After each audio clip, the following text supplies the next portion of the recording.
Guys, welcome to the rather rainy city of Manchester. Behind me is Piccadilly Gardens station on the trams, and also, well, the bus is coming here, the bus station of Piccadilly Gardens. So, this is a not so comprehensive review of the transport systems here in Manchester, which is based on my own experience. Let's go. Well, I'm saying not so comprehensive because I'm staying here for just only a month, and the time to film stuff is quite limited. But anyway, Manchester is a very big city, with loads of transport systems to be explored, and with that, in this video I've included every transport system that I've experienced firsthand, which should be enough to explain briefly. In this video, we'll be mainly focusing on the public transport systems. Now, it's worth pointing out that, similar to London having the Oyster card, Manchester has B cards, as the public transport systems here are slowly being included into a network called the B network, which is managed by Transport for Greater Manchester, or TFGM, and you can use the B card on most of the network services. Find out more information about the prices and where to get them here in this link I've given. So let's finally start this video with the buses, starting off in the city centre, which I think there are mainly two bus stopping areas. First to Piccadilly Gardens. So you might as well start here at Piccadilly Gardens stop on the buses. So there's tons of buses coming in and out from the whole Greater Manchester area. On the side, that is the tram stop, if you can see around this tree. Come around. So that's the tram stop. And if you look right there, there's a bit of construction at the moment. That is Piccadilly Gardens. That's where this stop and the tram stop gets its name from. If you look that way though, along the tramway, if you walk along there, you'll eventually get to Piccadilly Station. And that is one of the main terminuses of the rail system here in Manchester. But, you know, there is another thing that's quite interesting here. If you walk around we eventually walk around. There's an interesting thing here at Piccadilly Gardens bus stop. As you can see right there, the buses come in and out, and they cross each other right there. Well, that has something to do with this bus stop's island platform, as you can say, or island waiting area. Now, if you take a look at this area from a bird's eye view map, it would look like this. Notice how the buses come in from the right hand side, not the left hand side of this island platform.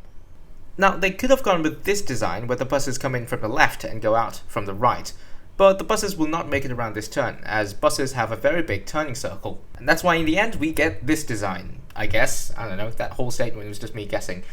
But at least it is convenient, because all the bus stops are located on this island platform. And if you're already on the island platform, you can get to your bus stop without having to cross any roads. Another main bus stop in the city centre is Shoot Hill. Shoot Hill is also officially known as Shoot Hill Interchange, because alongside the buses and trams that stop here, coaches also stop here. There's not that much to say about Shoot Hill, apart from the modern looking station architecture, which is actually a car park on top. There's actually another interesting thing about Shoot Hill, but we'll come back to this later in the tram section.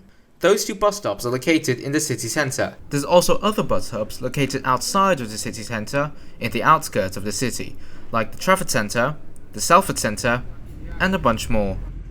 Also keep an eye out for this, the guided busways. This used to be an old section of railway track, which some parts of it has been changed and became a busway. The services using this section begin with the letter V, and I think this is one of the most interesting parts of this bus network. But let's get to the most important part of this, which is how to ride the bus.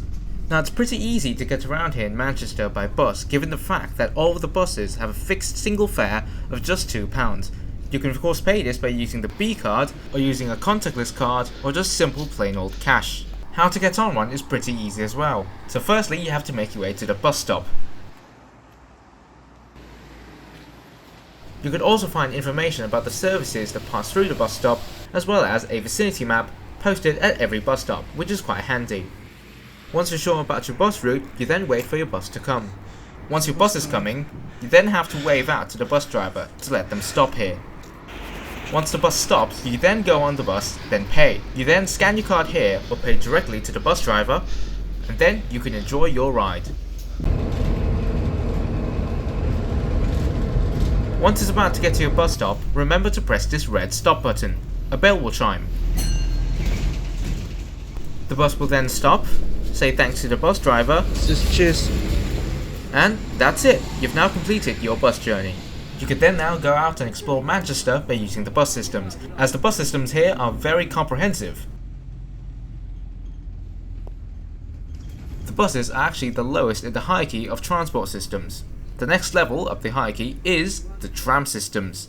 Now, this is a mode of transport that I'm quite keen on, and also a bit jealous of the Mancunians, but anyway. You see, Thailand used to have trams back 100 years ago, but the last one was torn up in 1968, as people slowly moved towards cars, which is actually a pretty similar story back in Britain. You see, a lot of British towns used to have tram networks, but that slowly decreased in number as people moved towards cars.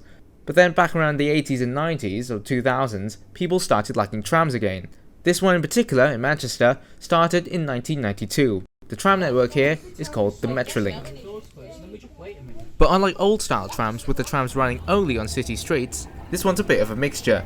So you still have the trams running in city centres, but also trams running outside the city in the suburbs by using old section of railway tracks. This creates an effect where you may be riding your trams in a city centre, going like 10 miles an hour very slowly on city streets, but then 20 minutes later you're out in a suburb, whizzing through suburban houses at 50 miles an hour, which is pretty interesting. But using some old section of track could mean some sort of conflict. Navigation Road on the Altrincham branch is famous for this. This station is actually two stations in one. The platform on the left is for the Metrolink trams. The platform on the right is for National Rail Services, the Northern Service, to Chester. But anyway, let's talk about how to use it. I'm now at the Trafford Centre, and there's a couple of things I want to say. So I do like how the trams are much of an open system, pretty much. So if you see the trams right now the doors are closed, but you can literally open the door, get in, and get out of the station that you want to get off, and that's it, without anyone noticing it. Of course, that is illegal, and keep in mind, if you do get caught, there's a £120 fine. So if you do want to travel correctly, legally, you can touch in and touch out at this ticket validator right here. So you use contactless, you can see right here, contactless, or you can also use a B card, as I've explained before. Now, if you're not really a tap in, tap out guy, you can also do this. Paper tickets. Right there. So it's as simple as that. You simply tap in, board the tram,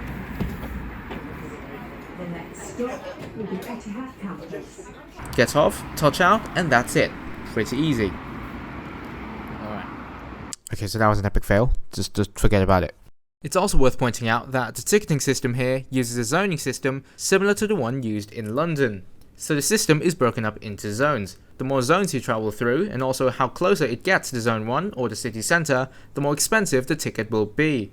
And also, an advice to new users, please check where the trams are going, and also check the services of the trams as well, as apparently not all trams go to all destinations in that same direction of travel. Here's my personal case at Deansgate.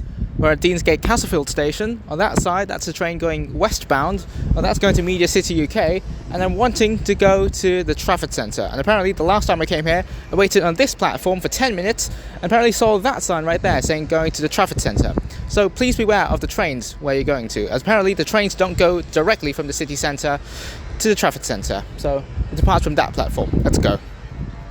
Also here at Deansgate, on the west side of the station, you're definitely going to pass this. This is actually a train thing, not a tram thing, but I'm going to include it anyway.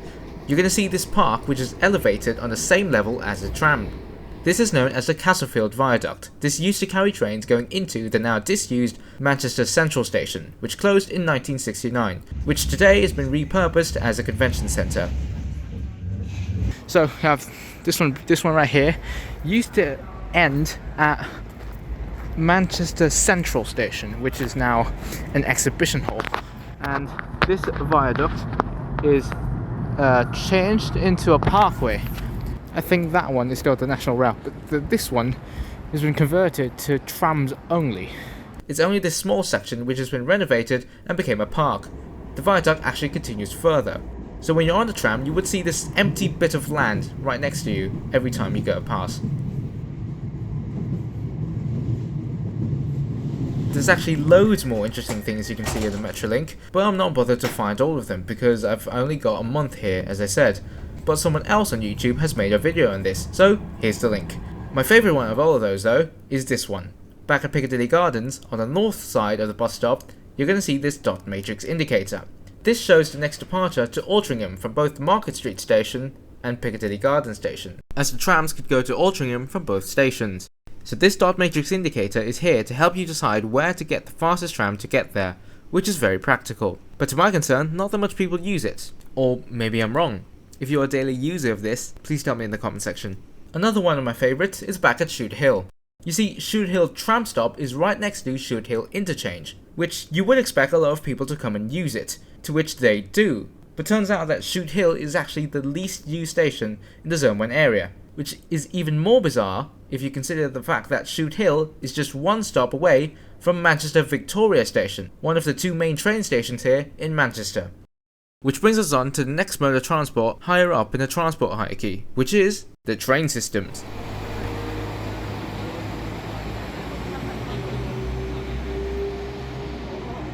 We're going to start off with a bit of history. Completing in 1830, the Liverpool to Manchester Railway was the first ever intercity railway, or at least the first to be labelled as one. The trains used to run into here, Liverpool Road Station on the west end of the city. Now over the years, more train stations were added. Following Liverpool Road Station, Manchester Piccadilly opened in 1842, Manchester Victoria opened in 1844, and Manchester Central opening in 1880. But during this time, Liverpool Road Station is actually closed. It closed to passengers back in 1844, with only 14 years into service. It was then only serviced by goods. The system remained like this for over 100 years, until 1969, when Manchester Central closed due to low passenger numbers. And then finally, in 1975, Liverpool Road Station closed completely. The original station building is now part of the Science and Industry Museum, which is very worth visiting. And that leaves us with only two main stations, Victoria and Piccadilly. First to Victoria, where we go back and talk about the trams a bit, because why not? Welcome to Manchester Victoria Station. On this side we have the Metrolink tram stops. Now, there's 3 tracks, but there are 4 platforms. Apparently the middle track, which was added later, that shares between platform B and platform C. Now, originally there were 2 platforms. The middle one was added, well, in some year. I'll just put it on screen right now. Now, the tram isn't really the main part of this station. The main part is behind those gate lines are the National Rail Services track. They run through here. And, well, some services do terminate here, but most of them, they just run through services. Another station being in this core section is Manchester Piccadilly Station, where this is mainly a terminating station. There's 14 platforms. Now, 12 of the platforms terminate here, but 2 of them carry trains going on further. Where do they go then? The trains actually carry on further, looping around the south side of the city centre, passing through Manchester Oxford Road, Deansgate, and then through some junctions to bring trains in and out of the city. Except there's this small little section of track that brings trains back to the north side of the city. This is also known as the Ordsall Chord. Once on the north side, passing Salford Central, we're back again at Manchester Victoria. This creates a railway loop around the city centre, which I find very interesting. And once again, there's loads more interesting things to be explored, but I didn't have enough time to go and film them. Like how Stockport doesn't have these 2 bypass tracks because apparently every train that goes through Stockport has to stop at Stockport. And also here at Stockport, on the Stockport Viaduct, it has the M60 going through it. Just Stockporty things. And also, not to mention the amount of disused railways you can easily see on Google Maps, not only in Manchester, but all across Britain. And that's pretty much it for this video. It's just me yapping about everything I've seen in Manchester. And that marks the end of this video. Obviously, I'm not local here. If I do get something wrong, or you just want to show off your knowledge, just tell me in the comment section. Until next time, and see you later somewhere else.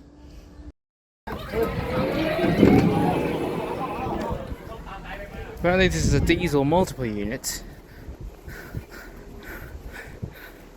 It is a diesel, but it's very quiet, which I do like.